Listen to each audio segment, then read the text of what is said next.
The most dangerous men to society today are weak men. Men who don't have their lives together, men who are struggling to get social connections with others. The strong men, the people who we know as disciplined, who are organizing, the military leaders, they're the ones who are strong. They're the ones who will get ahead. We will need more of them in the future. When feminists talk about, say, men being a roadblock in the advancement of society, they're not talking about the men who are military leaders, the men who are running companies, who are running billion-dollar companies and doing it really well. You'd expect it to be them because they have the strongest opinions. They have all the power. It's not them. It's the weak men. The men who don't have access to people, who don't have access to good resources. These weak men who don't work out, they have no purpose of their life. The men who were kept back because the feminists told them it's okay to be weak. This one makes me so mad, bro. When we hear about people on Instagram, like say girls talking about men's mental health month, men's mental health, they work on your mental health. What are they saying? How are they telling you to improve? They tell you be more emotional, let your emotions out. It's all right. You can cry a bit. You could do that. That's not mental health. If I was to tell you the real fix to your mental health is improving yourself, going to the gym, working out, having a purpose, no one would believe it. I would get bombarded. I would get canceled by the same people who are promoting men's mental health by telling them to cry more.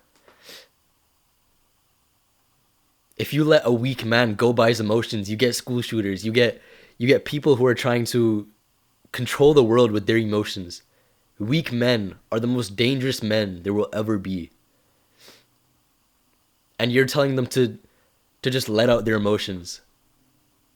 And what is the most dominating emotion in men? Aggression.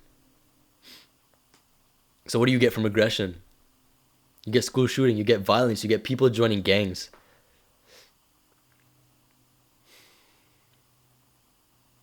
Do you see any strong men doing that? Do you see any strong men stuck in that kind of loop where they're told to follow their emotions and then they end up in these positions of power? No men I know have done that. No successful men are at that point. Matter of fact, the most influential people right now are getting banned all over, across every single social media platform. Think Andrew Tate. Very strong man. Most successful man I know. The people who hate him are weak men. The people who hate him are brainwashed by what he calls the Matrix, right? Now, of course, his thing is very narrative based. Some of his points are very strong, but he does it for a reason. We'll get back to that after. But think Hamza. Hamza cost Instagram probably hundreds of millions of dollars.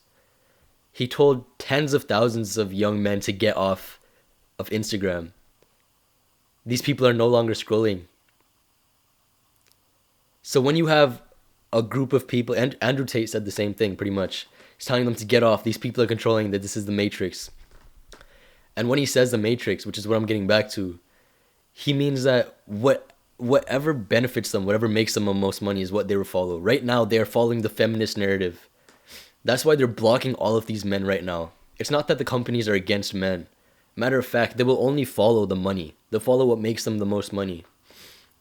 If we have a large group of men who are fighting for, real men's health, who are fighting for men who get into discipline, who level themselves up, that's what the social media companies will follow. And that's how we can influence those companies, the entire media, to follow down that path. Strong men will be needed soon. Andrew Tate was here, Hamza was here, but we just don't need them yet. They're so advanced that we don't know we need them yet. But we will. And we will need thousands, hundreds of thousands of men like those. Because right now, majority of men are down in the depths. They're weak. They can't speak up for themselves. I was in class today and one guy speaking, he's speaking in such a low voice. He's like right here. He's like, "Oh, miss, can I go to the bathroom?" She didn't hear him. He's like, "Oh, can you check my answers?" She didn't hear him. And the teacher's playing with him. Now me, when I go ask for something, I ask for it like this. I will stare at you until you answer properly. There's no more assertiveness. Men are so behind, and this has led to everyone controlling them. This is why their narrative right now is females being able to control men. You tell them to become more emotional, you're able to control them. Even more, even easily, even more easily, even easier, whatever it is. And this is exactly what Andrew Tate does. He grabs you by the emotions. He grabs you by saying some very absurd statements. But now he has you and he's going to use that for a positive force. He's telling you, improve yourself, get disciplined, do the work, and you'll get where you want to. And he's made a lot of really weird opinion statements. But he was always right about them. Not once did he ever say that anything he said was true. He always I was just listening to a podcast by him. He was saying, oh, sometimes I say I have 5 wives. Sometimes I say I have 7. Sometimes I say I have 3. The point is, he said the point is not to, lie and kind of, joke around with that. The point is to get these men who are on TikTok, who are stuck in this scrolling loop, get some kind of point that'll get them hooked and be like, oh, who's this Andrew Tate guy?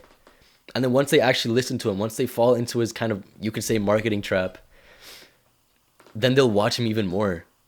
And then he gets his true message out, which is do the work, become strong, and advance. People are missing the point. People think, oh, Andrew Tate's a liar, he's a human trafficker. No, he's doing the right thing. It's the same with Hamza.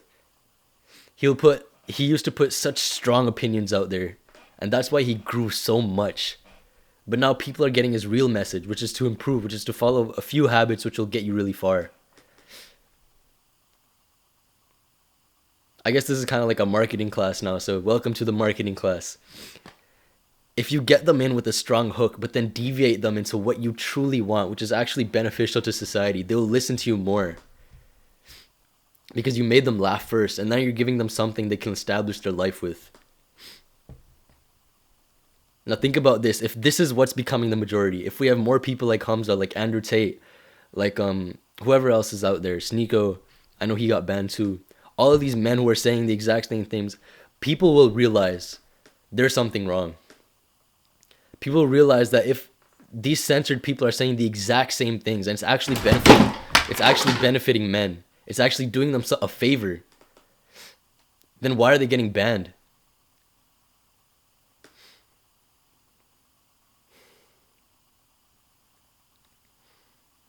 And once that becomes a narrative, social media will follow that.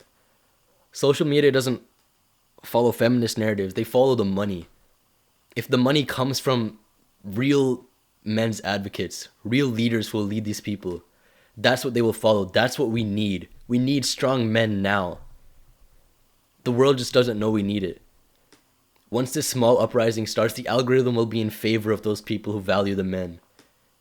And it's not just those people will make the most money. We will influence the life of literally billions of people. Because that's what the algorithm has become. Because of these few people, because of Andrew Tate, because of Hamza, because of all the men's rights, men's leaders, people are trying to lead them. Now I'm very, very optimistic about the future.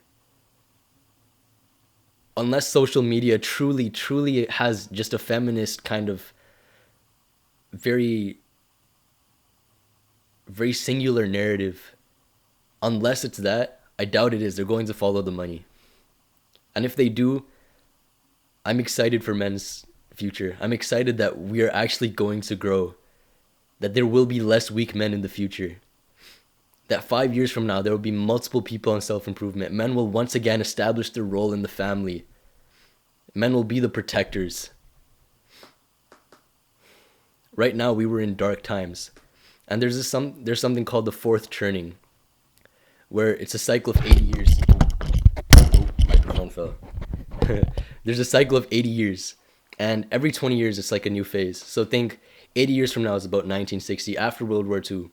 After every major event, this thing kind of restarts. So usually that's after 80 years. So after World War II, we had major technological advancements. Major things, right? But it could also be a bad thing after those kind of big events. So, for example, right now we're in a turning event. The big event was COVID-19. Now, after this is what will determine what will happen in the future. And it's all dependent on social media. If social media follows through with the men's narrative to actually help them out, to give them real discipline, teach them from these real leaders, we will get somewhere. The future is very positive from there on out. But if they follow this continued narrative of pushing the feminist idea onto everyone else, the future is very bleak. We're going to go downhill from there if they follow through with that. I'm waiting until this one decisive moment, and the amount of men that get on self-improvement will determine that. Which is why right now we need to get as many people as we can on it. We need to change as many lives as we can, because every single one matters. Change one person, you're changing generations. If I didn't start self-improvement, my kids' would not have a strong man to look up to. It grows exponentially from there. I think the world can change, and it will change for the better. I'm very, very excited for what will happen in the next few years. Either that, or I'm going to be very, very disappointed. And we're going to be living some very horrible lives in the next 80 years. It's all dependent on you. How hard will you work? How much will you fight the narrative we have right now? Make yourself quite a bit of money if this does come to plan, if this comes to fruition. And improve your life and the lives of generations. And the lives of generations to come. It's all dependent on you. You have the control. So make the right choice. Help others on their journey, get men together, and advance together. Good luck.